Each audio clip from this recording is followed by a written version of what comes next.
And good morning, good morning, good morning. Welcome to Chalk Talk. I am your host, Kim Davis. Happy Tuesday, everybody. Today is Tuesday, December the 13th. And before I forget and get too far into the show, I want to say send a happy birthday wish to Andre Jones, Pastor AJ.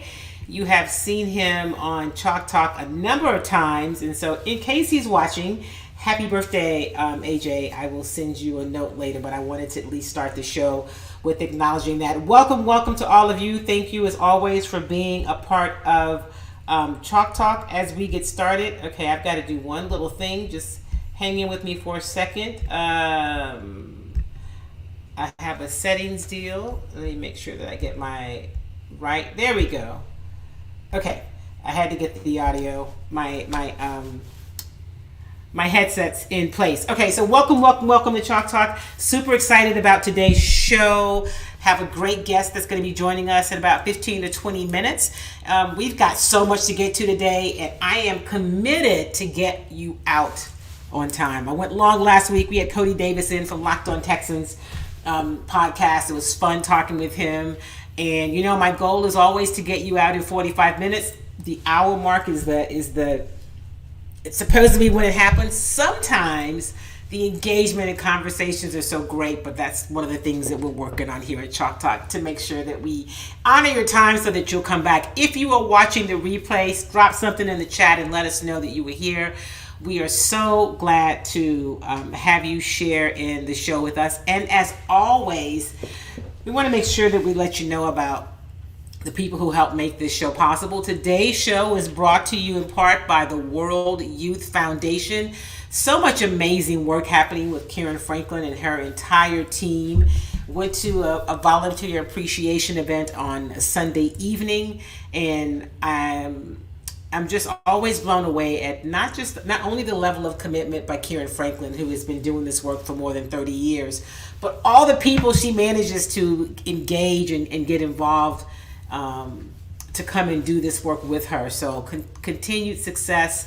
You're going to hear more about the World Youth Foundation. They're just doing too much good stuff for everybody not to know about it. And if you have children, to figure out how you can get your children involved or how you can support the work that's happening. One of the things the World Youth Foundation is supporting is the African American Male Wellness Walk, which is coming up in April.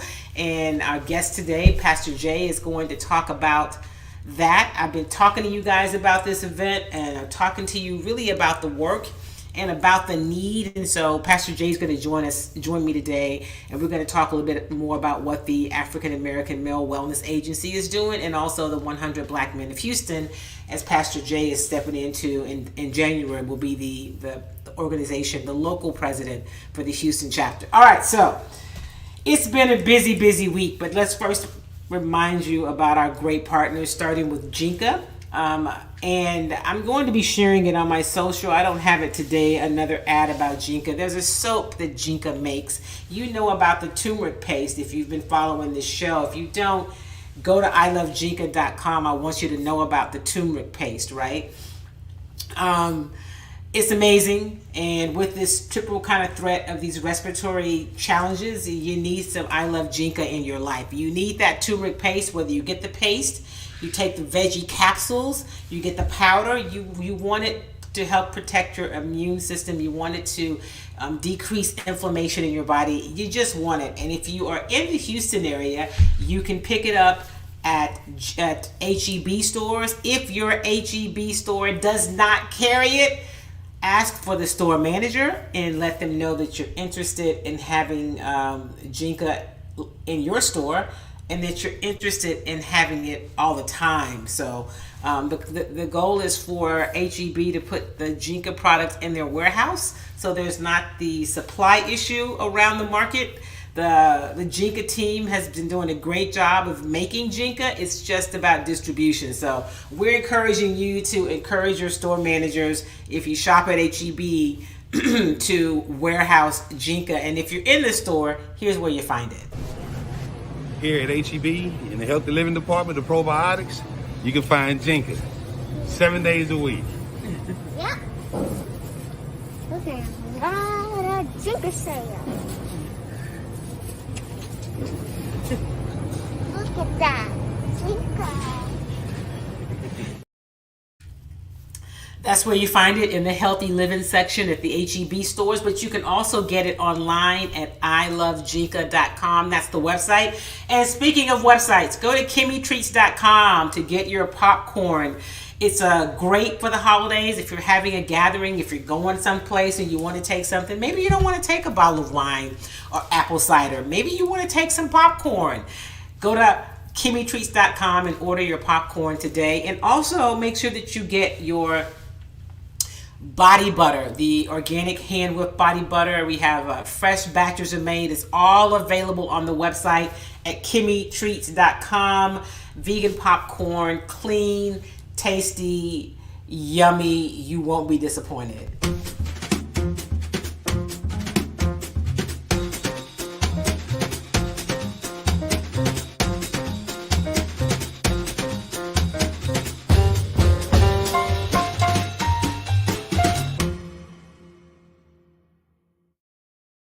All right, as we get ready to get into the meat of what we have to talk about on today's show, I know many of you some of you inboxed me or texted me or sent me messages. You want to talk about the Houston Texans, and you want to talk about the game against the Cowboys on Sunday, up in the Dallas area, right? Well, listen, the Texans are now 1-10-1 or 1-11-1. They didn't win the game, okay? But it was an entertaining game. And, of course, if you're a Cowboy fan, what you're probably saying is, man, the Cowboys played horrible football.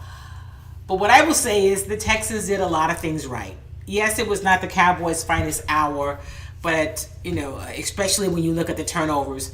But there was imagination from this Texans offense. They used two quarterbacks. They used both Jeff Driskel and Davis Mills. And it was actually fun to watch. Of course, Damian Pierce was great on the ground. He got hurt in the second half and was unavailable late in the game when they could have really have used him. The final score was 27-23. The line on that game was 17 points. I'm just saying, the people in Vegas are not happy. But it was an entertaining game, right? It's late in the year. The Texans have had a really rough season. I try not to listen to much local sports talk radio because it's just, I don't know. There's a couple shows I would listen to from time to time. I've gotten where it's just very, very difficult. And let me be very clear. I have no problem with people, with reporters and hosts criticizing a coaching staff or organization when they are, not playing well and there's things they should do better. But I just feel like some of the coverage, quite frankly, has not been very balanced. And that's a challenge for me. I think, and here's this, because I've had some of you ask me, I think that they should clean house over on Kirby. And so I guess to me it depends on what cleaning house looks like. I grew up in a house where if my dad said if you were cleaning the kitchen, if you didn't wipe down the counter, sweep and mop, then you weren't cleaning. You were just straightening up. So if they gonna clean house over on Kirby, they gotta clean house, not just straighten up, right? So otherwise, stop playing, okay? I am one of the ones who doesn't think that Nick Caserio should be blameless in terms of what's happening. They have a talent deficit. There's no question about that. And so if you're one of the ones that say, man, you got to get rid of Lovie. He didn't know what he's doing. It wasn't the right coaching hire. So you're going to keep a guy that made two bad coaching hires? Anyway, I digress. So I wanted to answer that because many of you do ask me those questions. But here's what I also want to do. I want to let you hear from head coach Lovie Smith. And he was asked on yesterday, what he'd like to duplicate. As I mentioned, there were a lot of good things. They didn't give up a sack again for the second week in a row against another very good defense. There was one interception that maybe you don't really count because it was a Hail Mary late in the game. So they didn't really turn the ball over, but they did get 3 takeaways, which gave them a chance to win, which put them in positions to be successful. And so when asked what he'd like to duplicate about the game on Sunday, here's what head coach Lovie Smith had to say. Offensively, just look at the offensive plan that we had. And we missed a fourth down stop, possibly get more points in. We missed, inside of 5. So that could have been a, over 30-point game offensively. So I'm going to say most of the things we did yesterday. Thought passing game wise, when a Chris Moore has over 100 yards receiving. I thought Damon played well for the most part. We got some of what we wanted to do with the running game going.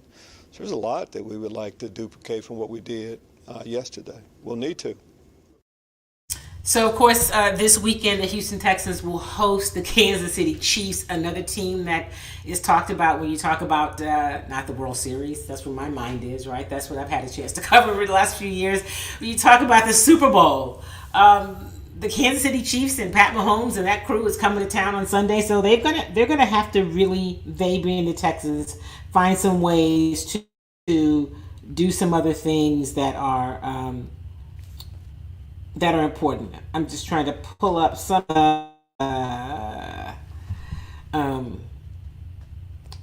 the numbers from post game. Again, you heard him mention the 4th down play. So in the 4th quarter, they got another interception inside in the red zone, right? Inside 5 minutes. We're not able to convert it. And so that is, I want to see the game, but just for the final numbers. Here we go. So Coach Lovie was asked about that 4th down play. It clearly looked like there was a mix-up, and he was asked about it yesterday in his press conference. Here's what he had to say.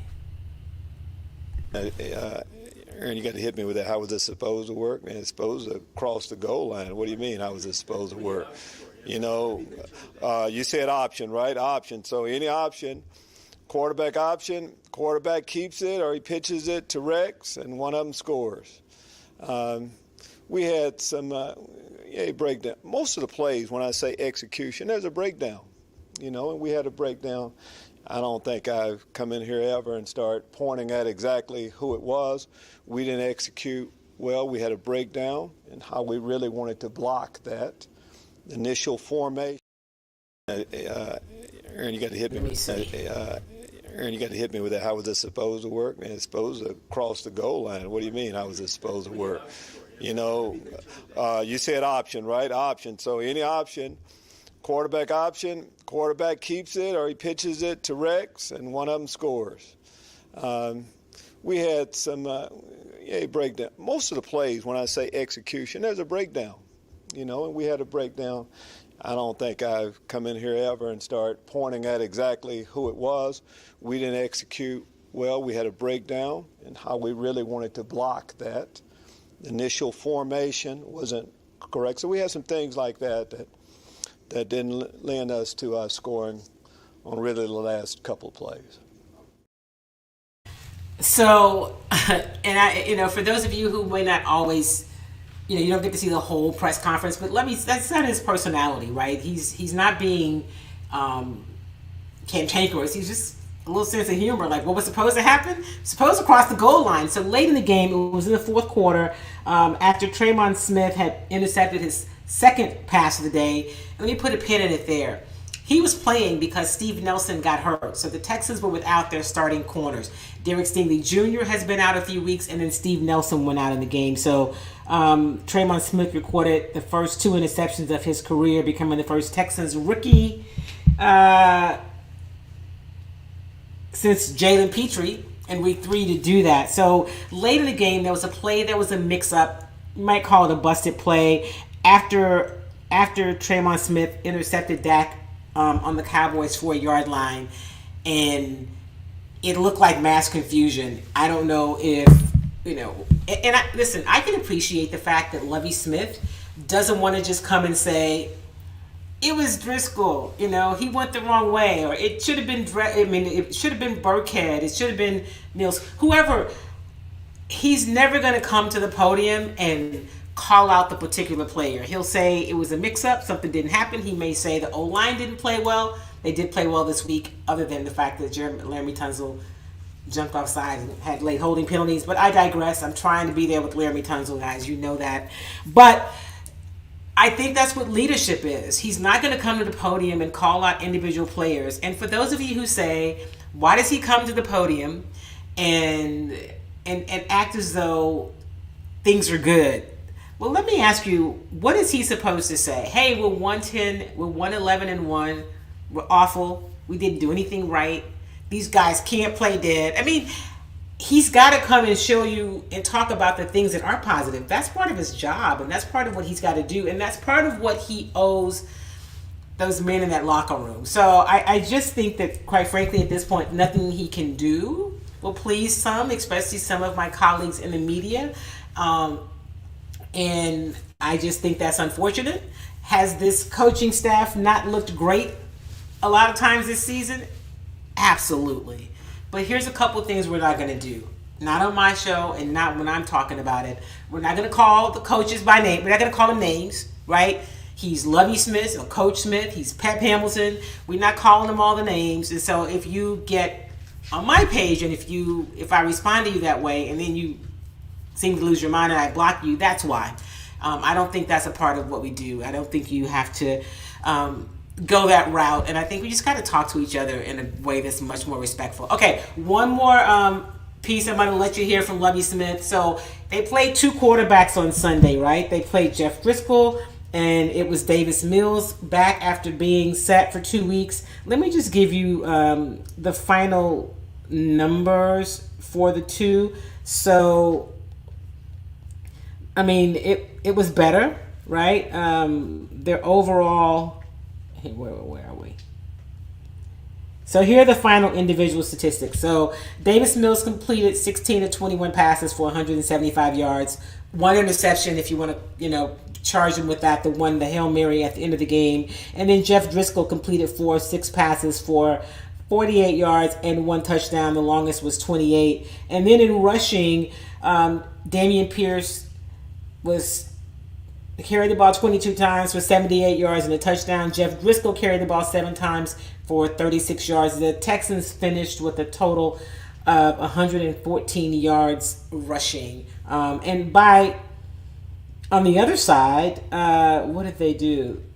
Rushing. Where am I? They gave up a total of 127 rushing yards. This Texans team, you've got to give them some credit where credit is due. They have done much better in terms of rushing, stopping the run, because they were the worst in the league, really, if not the worst, next to the bottom of the league in terms of being able to stop the run. But here is Lovie Smith when he was asked about how do you use two quarterbacks if you do it moving forward without being predictable. And here's his answer. When I come to the press, DJ, I'd like to answer your question, but me answering that question, can I tell you what we're going to do with our plan? So I don't know how to really answer that question. We have a plan. All of the things that you said, we understand that. And putting on my defensive coordinator's hat a little bit, we understand that part of it too. But there are some things that you can do. Now you kind of see what we could possibly be doing. I'm not saying that we're going to use it. You mentioned the 2 quarterback system. That's what we did yesterday. No more than that. We'll see exactly what we do that gives us the best chance. We're just transitioning over to the Chiefs right now. So we'll see how that game plan goes. Really? You want him to tell you how he's going to not be predictable? Come on, y'all. I can't, and then you're going to complain because he's not giving you enough answers. Anyway, that was Lovie Smith. That's how he answered that question. We're going to put a pin in it there. We're going to talk Rockets on the other side. But now I'm going to bring in my guest today. I'm super excited that he's able to join me. Hopefully this won't be the last time. Pastor Jay from the Word Church. And as I mentioned before, he is the incoming, I think, is president of the Houston chapter of 100 Black Men. I had a chance to meet him. You've heard me talk here about the upcoming African American Male Wellness Walk, and that's actually how I got a chance to meet Pastor Jay. Welcome to Chalk Talk. Thank you for being here today. Hey, how you doing, Kim? Thank you for allowing me the opportunity to be on. I'm good. So listen, I want to talk a little bit about, before we get into really the walk, the first meeting that I went to, You talked about a report. I want people to understand, we and I say here it's about much more than a walk. But what is it that made you say, I've got to do something more as it relates to this space of wellness for Black men? Right. Um, it's because every report that I read, it's scary, Kim.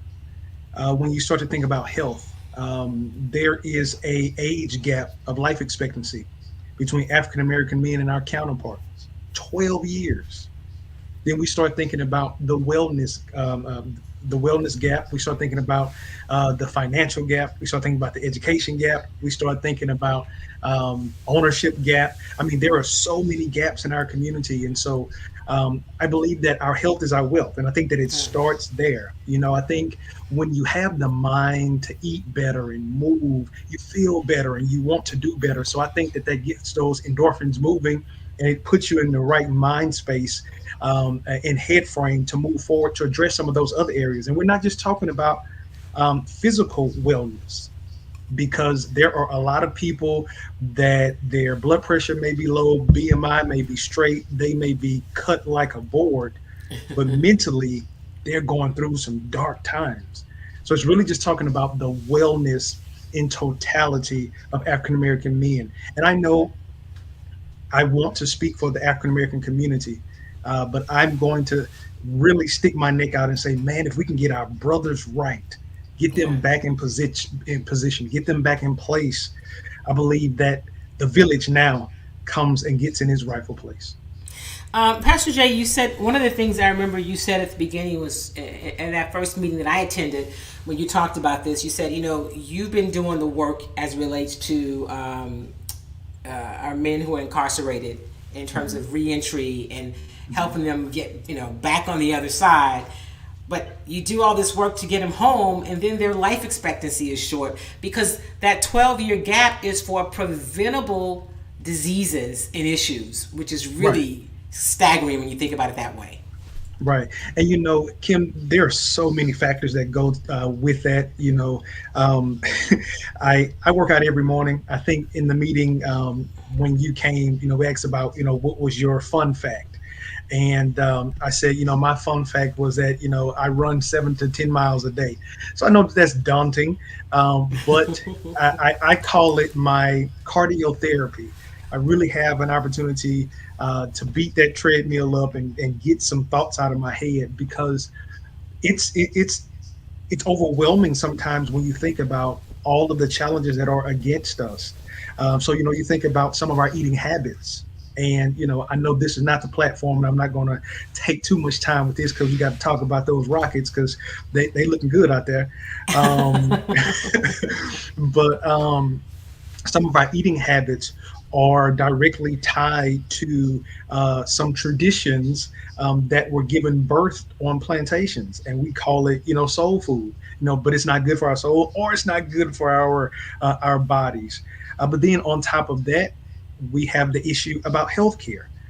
So many in our communities, we don't actually have insurance, and so then when we do go to the doctor, if you ever go to an emergency room, the majority of people that sit in the emergency room are Black and brown. So that's how we go to the doctor, but it's an emergency. So then now when we do go to the doctor, that preventable disease, it's probably at stage 4. Something is about to get amputated. We're about to get rushed into the back and they're having to do an emergency surgery. And maybe if we would have had some preventative care before we got to that point, we wouldn't find ourselves always shocked when someone passes.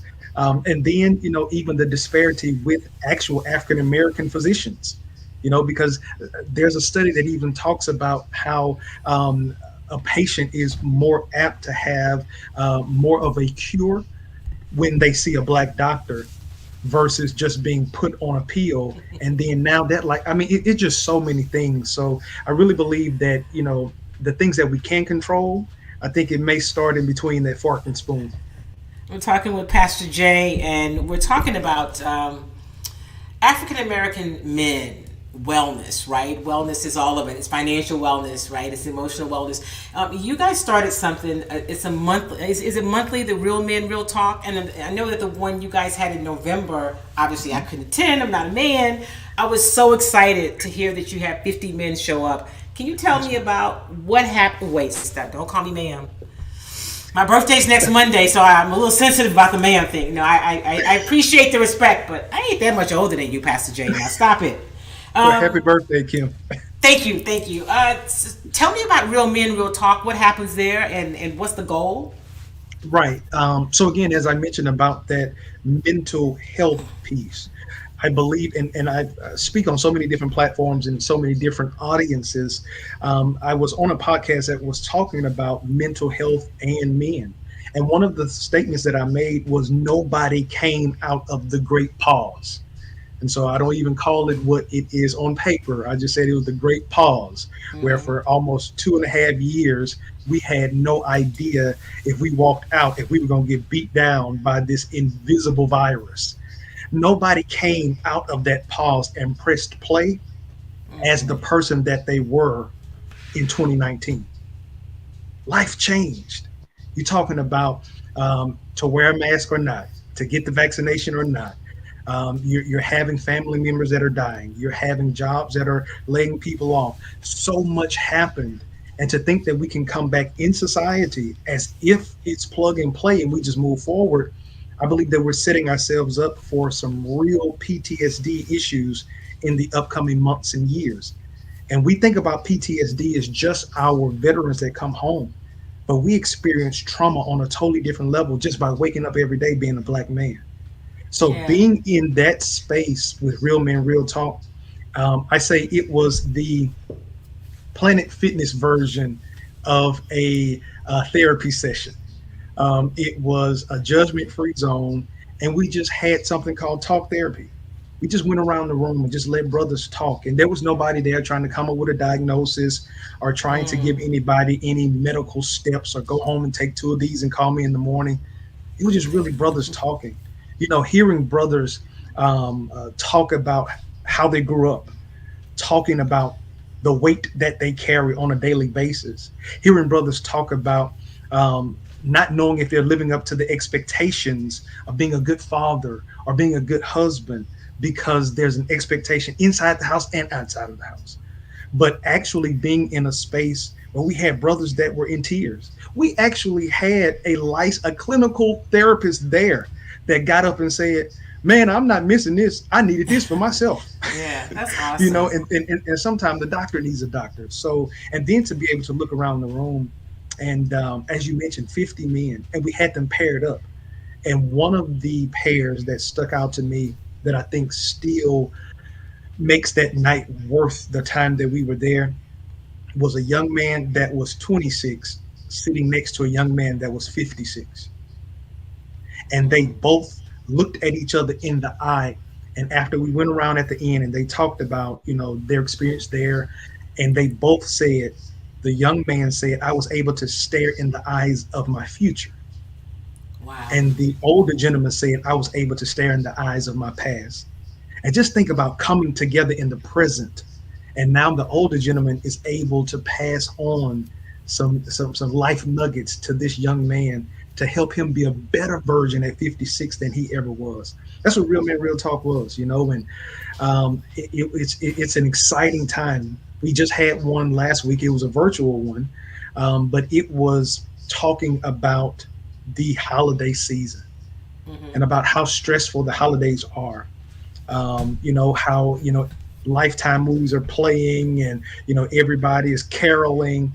But for some people, this is one of the heaviest times of the year. You know, statistically, you know, there are a lot of suicides that happen in this time. And then again, just providing brothers an opportunity to be online and be vulnerable and be judgment free, and know that what happened at Real Men Real Talk is like Vegas. It stays in Real Men Real Talk.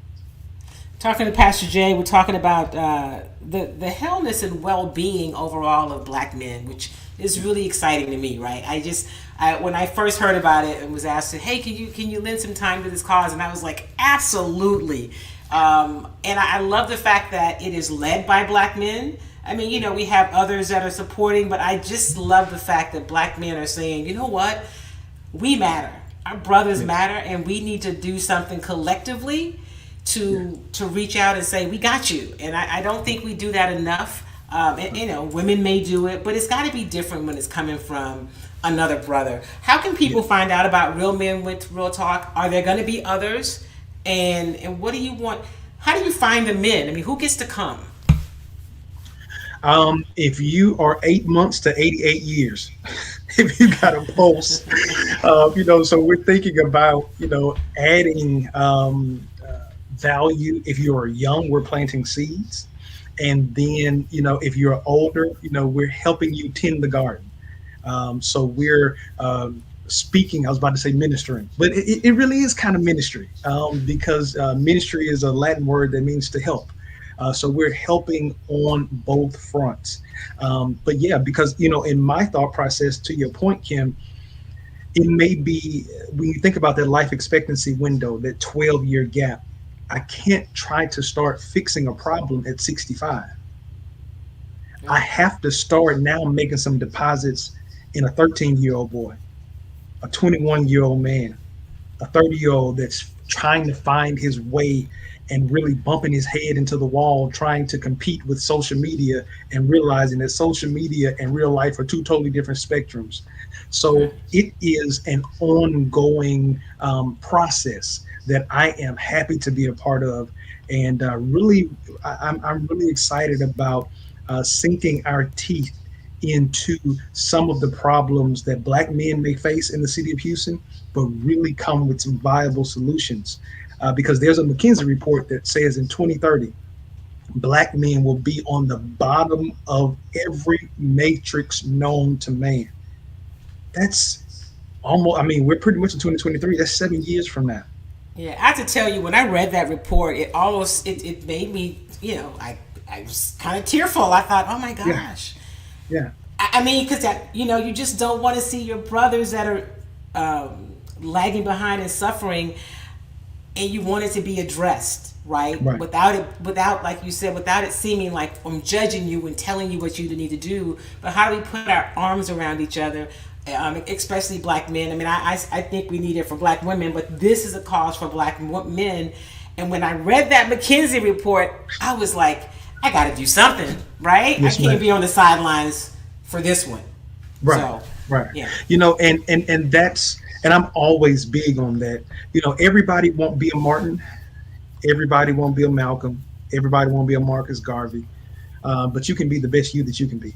Yeah. And you may not have a national platform where you can draw thousands to come to an arena.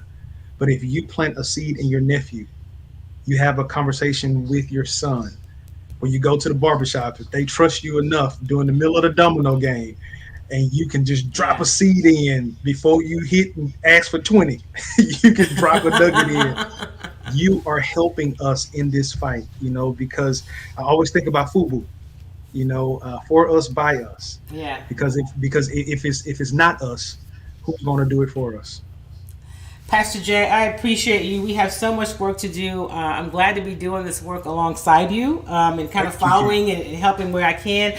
I also mentioned before you go, I want you to talk a little bit about the 100 Black Men of Houston. I know when we first met, I said, I thought it was kind of like a social group.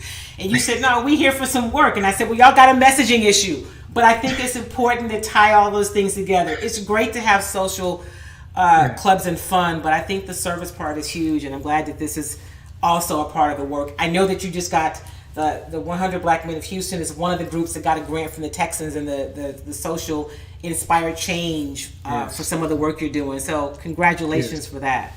Yes. So I'm excited about that. It's an exciting time in our Houston chapter. I am the incoming president, and we are doing some amazing things, and to receive that grant from the Texans, that wasn't, a small undertaking, because there were some amazing organizations that were lined up with us who received that help to continue to do the work. So we're doing the work. I know that some of our social events are promoted a little bit heavier than the work that we're doing, but I love the 100. I love what we stand for. So we are a mentoring organization at the core, but we stand on 4 pillars, which we call 4 for the future. And that's mentorship, health and wellness, economic empowerment, and education. And so when we think about that, it's in alignment with the focus of the walk, or the wellness of African American men. Because if we can address education, and education is not limited to a 4-year college. Exactly. Because there are some plumbers and some HVAC technicians, some welders out here that's killing the game. Right. But grabbing our kids and giving them options before they get in a system, and then moving from education to economic empowerment, knowing who we are and knowing the value that we have, and knowing that African Americans, man, if we ever just kind of removed ourselves and operated as a nation, we'd be like the 13th richest nation in the world. That just shows you how many resources that we have. But if we have not been trained or taught about how we can, one, make our money work for us, how to invest, how to, instead of moving out of our communities, building up our communities, if we are never exposed to that, then we will continue to be where we are. And then health and wellness, again. Just speaking to that point, and then mentorship. Our motto is what they see is what they'll be. And so that is the work of the 100. We believe that if a young Black boy, a Black man, even a young Black girl is able to see an African American man that is successful, that has fought through so many different barriers, and they are here and they are showing up, that one gives them a picture of what they can be, but it also gives them the motivation not to just duplicate it, but to make it even better. Pastor Jay of the Word Church, we didn't even talk about your church, but this gives you a sense, if you're listening, of who he is, right? So this is all born out of your ministry. So I appreciate you sharing. We'll definitely be having these conversations ongoing over the next several months, and I will post when you have scheduled the next Real Men Real Talk. I'll post it on all of the platforms so that people can follow and join and participate. I think that's amazing. So thank you for the work, thank you for sharing it, and thank you for the vision. We need our brothers, man. We need y'all healthy. So whatever we can do, we're glad to be a part of it. I appreciate you. Yes, thank you, Kim. And I always, when I think about this, I hear that Angie Stone song when she was like Black brother, and she just started going down the list. Oh yeah. And we have a necessary place in society, and I'm going to do everything that I can before I breathe my last breath to make sure that the stake that we have, we don't give it up, but we will be stakeholders in our communities and be who we have always destined to be, the king of the village. Awesome. Pastor Jay of the Word Church and the 100 Black Men of Houston, Real Men, Real Talk, Black African American males, walk, a whole bunch of stuff. Everything, right? I appreciate you, and I'll talk to you soon. Thank you so much. All right. Have a great day, Kim. All right, you too. You can follow, I talk about the African American Male Wellness Agency and the work every week on the show. And that is where I met Pastor Jay. We're going to be talking about these things over the next months. Opportunities to get involved where you can share with brothers that you know. I know it's a lot of brothers who listen to the show. Listen, I'm a real fan. And I want y'all to be healthy and well. And so whatever part I can play in this, I'm glad to do it. Thank you guys for tuning in and listening. I see you, Kevin. Yes, I changed it up a little bit. I've started back. I added swimming back to my routine. So what this means is I did the Peloton, and then I went to the gym to swim, and so my hair is wet, right? So it gets puffier when it's dry. So I had to shampoo it, and this is what we get. Look at this whole natural hair thing. In case you don't know, for those of y'all who don't know, it's a journey. So this is the wet look. My hair is wet. So I'm glad you like it, Kevin Walker. Thank you, Mark Solomon. You are so hard on Nick. You're trying to get me in trouble. You always trying to get me to call Nick Casario out because you trying to get me banned from over there. I don't know where Nick is. I don't know that he's gone inside. But I have not seen him since earlier in the season. Yeah, they throwing Lovie out to the wolves, right? That's what they're doing. They throwing him out to the wolves, but he's a big boy. He can handle it, and that's what he's been doing. Hey, good morning, Jacqueline Pierce. Thank you, my friend. I appreciate you. All right, we're going to talk a little bit about the Houston Rockets, another positive thing happening in the city. And listen, the Rockets have won 4 home games in a row. Before I go to the Rockets, a couple things I want to say. One, condolences still to Coach Stephen Silas. He lost his father, Paul Silas, over the weekend, which is why he did not coach the game on Sunday night. He's away, obviously, with his family. So just still want to send prayers of peace and comfort to the Silas family. I know Silas personally, so it's a personal. He's somebody that I deal with and know personally, so I feel personally kind of like I really want to send them good wishes. And then also, we saw that late yesterday, football coach Mike Leach passed away suddenly, unexpectedly. And the college football community is mourning, not just the family of his family, of course, but also the football family at Mississippi State, but all the places that he's been. So, listen, it's just a reminder that none of it's promised, and how you live matters. And just listen. If you get a chance to say something kind to somebody today, do it. Like, what does it cost you? You can be kind to somebody today. You can commit a random act of kindness with no expectations. And so I have to make you guys laugh. I try to think about these random acts. I do acts that aren't random. So one day I'm in Starbucks recently, and I thought, you know what, I'm gonna pay for the person behind me. So when I get to the window, I say, yeah, the person, the car behind me, I'm going to pay for it. Right? I don't know the people. What happens, because it's happened to me before. I've driven up to the window and they're like, oh, the car ahead of you took care of it. It's such an amazing feeling. Like, that was so nice, because there's no expectations. The people don't want anything. So when I said it, I didn't look to see who was in the car. Well, the person in the car, I guess, was ordering for like the office. I was like, so after I said I was going to pay for it, I was like, oh, wow. Okay, it was a much bigger random act of kindness that I planned for. However, it still felt good. I was glad I did it. So I'm not saying you got to do that. If you do kind of look at the car and see, but you could sometimes just being kind and saying something nice to somebody matters. Helping somebody carry a box. You should be opening the door anyway, my men friend on the show. But whatever we can do. That is what, to me, this season is about. It is about that and so much more. So the Houston Rockets beat the Milwaukee Bucks at home on Sunday night. It was a fun game. Earlier in the week, they beat Philadelphia at home in double over. Was it last week? I can't even keep up. In double overtime. They're in the midst of a homestand. They play the Phoenix Suns tonight. I will be there.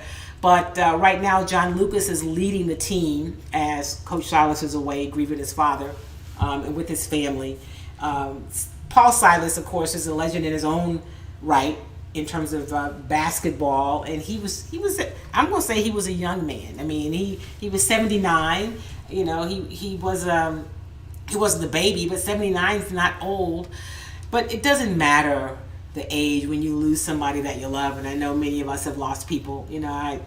It's that season. I lost my mom last year, my brother a few months ago, and you just really miss those people, those family members that are gone. I've lost friends. I lost one of my best friends earlier this year, and it is a time where you're just reminded to listen. Don't let a day go by without telling somebody how you feel about it. Right? It doesn't cost you anything. Put that pride piece you got, put that somewhere else. And free yourself from all of that.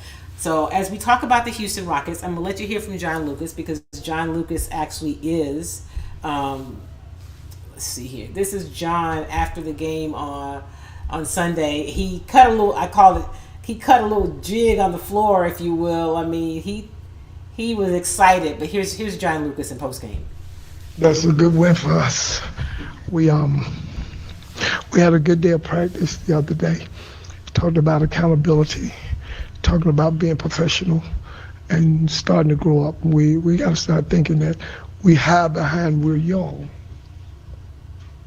We're better than young. We're not great, but we're better than young, and we're going to make some mistakes. But I thought we did a great job. The guys in the locker room stuck together. There was no hero ball at the end. Guys moved the ball. Jalen came up big time. Jabari Smith defense, unbelievable. Scoot's block on the lob, he read the whole way. And I thought we made some good adjustments. But that's a staff win. That's for Coach. So he can, I just tried to call him, didn't answer. So I'm going to call him again, but that one's for him. And that's one this week, and we've got to find a way to try to win some more games. But it was the defensive end that won it. We stuck with our offense. We got stagnant. I think Jalen had one of his finest games, too, not under pressure. He made his free throws. He attacked. And what's even funnier is his defense was impeccable. Played very good defense. This is a great team win for us. Coach, just speaking on Jabari, what have you seen from him in terms of attention to detail on defense? Well, I always tease Jabari. I asked him if he was going to go get Giannis's shoes, an autograph after the first game. And I said, let's see how much you've grown since the second game of the season. And he took the challenge. We're not in shape. We've got to get in better shape to run the way we want to run. But we're playing games. But I thought Jabari's just growth is coming. And he only had 4 points, but his defense was that of like all defensive player. John, this for you was your first win as a head coach since January of 2003. What does it mean personally for you to get a win like this tonight? Well, when you've taken 2 bad jobs and you're in a situation where you're there to get draft picks, it's always good when you have a chance to win. And like for a team here, this is always satisfying because we're similar, but we're rebuilding. So it was similar that they got the win, and the one thing you do when you're losing, you begin to think you're a loser. And for us, when we can win games like this, like I told them before the game, we beat Philly, we beat Phoenix. We've had some pretty good wins. We beat Atlanta. Why not us? And the expectation is not play well. The expectation is do. All right, that's head coach John Lucas, or interim head coach John Lucas, who is filling in for Stephen Silas, and as he is away after the death of his father. And it was a good win, and it was fun to watch. They're back at it tonight at the Toyota Center. They're playing the Phoenix Suns. The Rockets beat Phoenix in Phoenix, about a week ago? Week and a half ago. So Phoenix is going to be coming for them. And it should be another exciting game, hopefully, tonight. Let me give you some numbers from the box score. So Jalen Green had 30 points, played 33 minutes, had 7 rebounds, 3 assists. He was 50% from 3 points. He made 3 or 4 field goals. Kevin Porter Jr. had 18 points. And Eric Gordon had 9 points. He was 4-10. He was 1 for 5 from 3. He didn't shoot it great, but what he did was helpful. And, of course, you had Alpy and Jabari Smith Jr., who ended up with 6 points, but he had 10 rebounds. He had 1 block, and he had 3 steals. I mean, his defense, we knew that Jabari's defense was going to be key to this team. And then off the bench, Kenyon Martin Jr. had 10 points and 7 rebounds in 21 minutes. It was a pretty good. It was a great win, right? Whenever this team can get a win, it's a great win. But it was a pretty good game, just like the Philadelphia game last week was a fun game to watch. Double overtime. I had to miss the second overtime because I was going to do TV, and it's just, listen, the atmosphere of the Toyota Center has been different. So I just wanted to talk a little bit about those Rockets before we go. And then a couple other things. We talked a lot. I'm always talking about voting being registered. And so I'm going to encourage you, wherever you are, wherever you are listening, make sure that you're registered to vote, because there's elections all the time, right? And what we know is that all elections are local. It was great last week to see the Reverend Raphael Warnock win the election to become to get a full 6-year term of being in representing Georgia in the Senate. It would have, to me, just been a disgrace had Herschel Walker been representing really anybody. And it's just the way that the Republicans were using him as a pawn and a puppet was just disrespectful. It was disrespectful. Not just to black people, but especially to black men. Because to try to hold him up and act like that's who black men really are, our black men are so much more than that. So I'm glad that's done. You know, I never tell you who to vote for, but I do say be registered and so that you can vote and be informed and know wherever you live what elections are coming up, what primaries are coming up, and maybe you want to get involved in your local elections or your school boards or your county elections. You know, it is important because it matters all up and down the ballot and in every part of our political spectrum. If you say, well, it doesn't matter to me, right? Well, do you care about your roads being fixed? Do your lights work? Is your trash being picked up? Do you have potholes? Is the plumbing okay?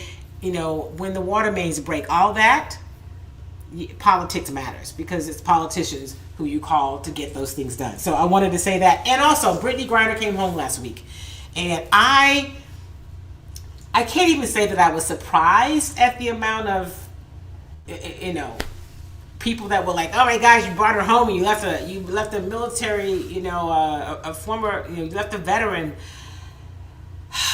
Listen, y'all. It wasn't like bring Brittany home or bring home Paul Whelan. I think we have to listen to the administration when they say all the people who were negotiating, it wasn't an option. Vladimir Putin said, listen, you can either take this swap and you can take Brittany home or there's nobody.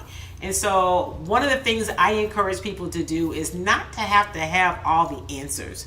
We've gotten so that we want to know, not all the answers, but to be a part of the whole process. We don't need people negotiating publicly. We need them to get the work done. And what that requires is sometimes us not knowing what happens every step of the way. It's like when Lovie Smith said, you want me to tell you how I'm going to not be predictable as I put in a game plan for this week, if in fact we use 2 quarterbacks. Who is that helpful for? Because you want to know and you can say you reported it. That's not how it works. So I just encourage us to not have to be a part of every discussion and process to know what happens. Be concerned that the work is being done. And here's why you got to put people in office you can trust to do the work and to get it done. So Brittany Griner is home. By everything I've read, obviously I've not talked to her, but everything I've read, she is doing well. She's been evaluated at the medical base in San Antonio, getting great care before she's being reintegrated into society. So good for her, and continued prayers for Americans around the world who are being held wrongfully detained, and hopefully there will be a way to get Paul Whelan home sooner than later. All right, that is it for today. We are out of time. I did it in under an hour. Listen, thank you all so much for being a part of Chalk Talk. Make sure that you are listen, holidays can be tough. It can be tough if you're missing someone, if you've lost somebody, and that's tough. But it can also be tough if you put a lot of pressure on yourself to do a lot of stuff, right? If you don't feel like doing it, don't go. Or to buy a lot of stuff. Don't allow yourself to be controlled by some narrative that you're supposed to do a lot, go a lot. You're supposed to do what makes you feel good, as long as it's not making somebody else, hurting somebody else, or impeding in somebody else's space. So I encourage you to take good care of you and your family. To me, holidays are about friends and family. It's about sharing love. It's about spending time. It's about great food, cooking, and it's all of those things. The things that we should maybe do throughout the year, but now we really stop to celebrate it. Listen, and I love the holidays. My mother loved the holidays. Christmas was probably her favorite. And so I celebrated with her in mind. And I just encourage you all to do the same. Listen, my birthday's next Monday. So let's see. As a birthday gift, if you guys could just share the broadcast with your community, I'd appreciate it. I ask you all the time to do that, but now I'm asking you as like a pre-birthday present. Because by the time we meet again next Tuesday, I would have already had the birthday.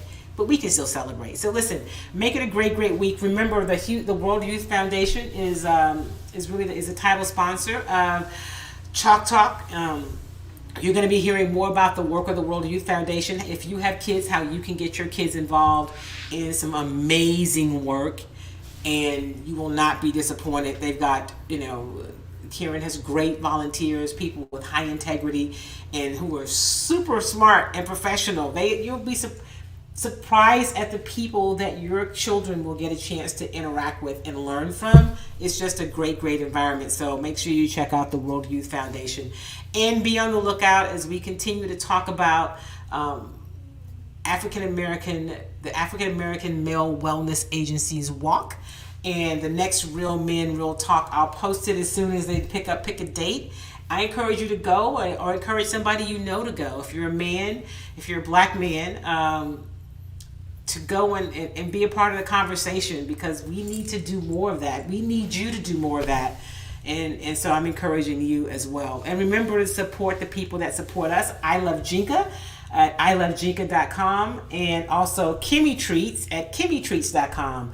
Make it a great, great week. Here is where you can find I Love Jinka if you are going into HEB. And Mark Solomon, I will let you know when I see or hear from Nick Casario. Here at HEB, in the Healthy Living Department of Probiotics, you can find Jinka 7 days a week. Yeah. Look at that Jinka. Look at that Jinka.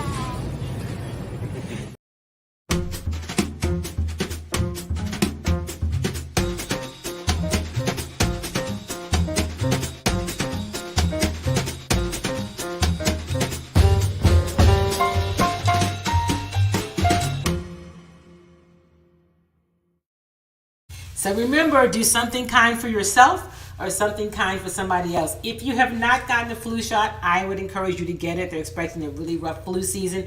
If you've not been vaccinated for COVID, I'm encouraging you to do that as well.